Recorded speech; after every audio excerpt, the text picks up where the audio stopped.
Hey guys, and welcome to the channel. I'm Zemo, the dad in DPS. Now today's video is about Order the Tadpole and the backpack questline. To unlock a regular small backpack, you can just play through the main story and that will unlock it, but to get the better version of this, you're going to need to take on Order the Tadpole. Now this is a re-upload of an older video, but it's still as relevant and as accurate as it ever was, so I am going to leave it here for you guys so that you new players can learn how to unlock this backpack and get through this quest relatively easily. Either way guys, don't forget to leave a like, comment and subscribe.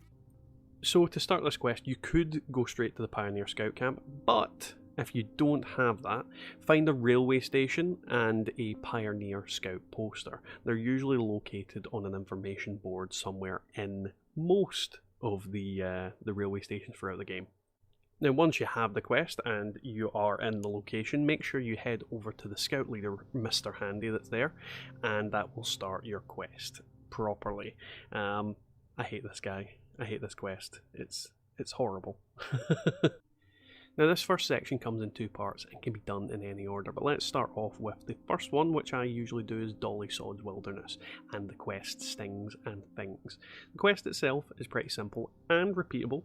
Speak to the rather ill-tempered scout leader. He is located in the main cabin, and as a result you're going to have to kill various bugs and gather their parts in order to create some sort of insect repellent. This part in itself isn't hard, but sometimes you may or may not need to server hop to get to the locations that show up on the map and actually find anything. Private server definitely helps when it comes to this. Now once you gather said parts on the map, just head back over and return them to him. You'll get some XP, you'll get some insect repellent, and that is one part of the quest down. Little note as well is that you can gather these parts from anywhere in the map as long as you're getting the relevant bits. So, you know, it's quite easy, but it is a pain in the butt if you can't find any of the specific mobs that you need to kill. Next, we travel over to Kiddie Corner Cabins to speak to the next scout leader. This time it activates the quest Operation Tidy. This one's pretty easy. All you need to do is find the locations marked on the map with toxic waste, gather it up, and then dump it in a barrel for safe disposal. In this case, my waste spawned all the way over in Grafton, so it doesn't always appear right next to where the quest is started. However, whenever I've done this in the past, it does tend to spawn around the Kiddie Corner Cabin, but that is just bad luck in this case. So that's 2 down. The next part requires you to revive an ally. Now this part is pretty self-explanatory. The best way I've found to get this done is daily ops. I normally see someone get downed at the very least once during the event, and some of the higher level events are also a good shout for getting this part of the quest done. So far, so good. However, the final part of this quest is to obtain free Tadpole Scout badges, and this is in reality the real quest and also a massive pain in the arse. There are a total of 10 Tadpole badges, each with their own individual challenges to overcome, all ending with you having to finish a terminal exam over at the Pioneer Scout Camp. However, the questions on there are randomized. They can be pretty much brute forced or common sense and guesswork. However, I will link some of the, well, all of the answers down in the description. Now you can also find a list of these challenges for the Tadpole badges in the list on your map menu. If you're on PC, it's under the Z part. Look for the Challenges tab and go to World Challenges. So the real question is, what badges do you pick and why? Well, that's honestly always a bit of personal preference, but for me, 3 of the badges I find the easiest are Athlete, Codebreaker. The last one's always a toss-up between Swimmer or Medic for me. The Athlete badge is one of the easier to unlock challenges. All you need is to get your Strength and Agility special stat to 5 or higher and travel to Camp Venture, New River Gorge, and Sunnytop Ski Lanes. Complete the athletic challenge in all 3 of these locations, followed obviously by the terminal exam. Up next will be the locations and the challenges themselves. Feel free to skip ahead if you already know where they are.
Now, with Codebreaker, the reality is, due to me having unlocked all my legendary perk slots on my higher level characters, even if I make a new character, as a result, I can instantly equip the Master Infiltrator legendary perk, meaning I can open all locks and terminals. As a result, Codebreaker is easy to do as it requires you to unlock level 0, 1, 2 and 3 terminals. However, if you're starting out normally, you will need to level up and unlock the hacker perks in order to unlock higher level terminals, so it can take slightly longer if you aren't like myself. But I'll leave a list down below of terminal locations for anybody interested in this one. Now we come to the final badge. This is, as I said, a toss-up for two reasons. The first off, it depends on your situation. The Medic Tadpole badge relies on you having a certain amount of plans, and one plan that is unfortunately tied to a specific event, and certain parameters need to be met, that being the Stimpack Diffuser. And that event would be Project Paradise. Now it has to be completed when more than one creature's alive, and you'll have a chance to get the plan. The good news is that it's merely to use the diffuser, so if you know anyone who has the plan, then you're set. However, they are rarely sold in vending machines, so you either need to know someone or be lucky when asking around. You obviously must craft and use some other items, but these are fairly easy to find in comparison and are quite common, so it's mainly the diffuser that is the thing that stops you from being able to do this one. In the situation where you can't find the Stimpack Diffuser, the next best situation is the Swimmer badge. This one is a lot more simplistic, but first you must acquire a camera. Now this can be achieved via the quest bucket list. First off, you must come across one of the tourist corpses at multiple locations across the map and retrieve the broken ProSnap camera. Then you craft the restored version at Tinker's Bench, and then you take your camera and photograph the free rides over at Wavy Willards water park. First is Crocolisk Mountain, the Slither Slide, and Wavy Waves. Now the next part of this challenge is the hardest, and that is reviving another player while in the water. However, a good place to start would be once again daily ops, and more specifically when the daily op takes place in a location such as the Burrows, since quite a lot of that area is actually in water. If anybody falls in there, just revive them. Just keep repeating daily ops, so on and so forth. On top of that, if you've got a friend, that also makes it easier. You could just get them to, you know, knock themselves out in some water. The final part of the swimming badge is the Spruce Knob Lake Swimming Challenge. Now this place is just south of Foundation, so just head on over there and then you'll see on screen the actual challenge in itself.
So with all the bits and bobs of the challenges done, all you need to do is head on over, do the terminal exams, and then you return back to the quest giver and retrieve your prize. I won't lie, I've said already, I hate this quest with a passion, but in the end it's worth it for the permanent boost to your carry weight. On top of that, you only need to do it once per character, so it's not like you need to do it to get a backpack every time. It's not fun, but at the same time, you always find quests like this in games like Fallout 76. Through the dark, moonlight's dimly shedding, a shadow creeping. Feel your heart entwining, a twisting mind, seeking prey to devour. In the dead of the night, he gains more power. His bloodshot eyes, the fire burning within, a predator lurking ready to commit his sin. He moves in silence, you can't hear a sound, chasing shadows, hunting till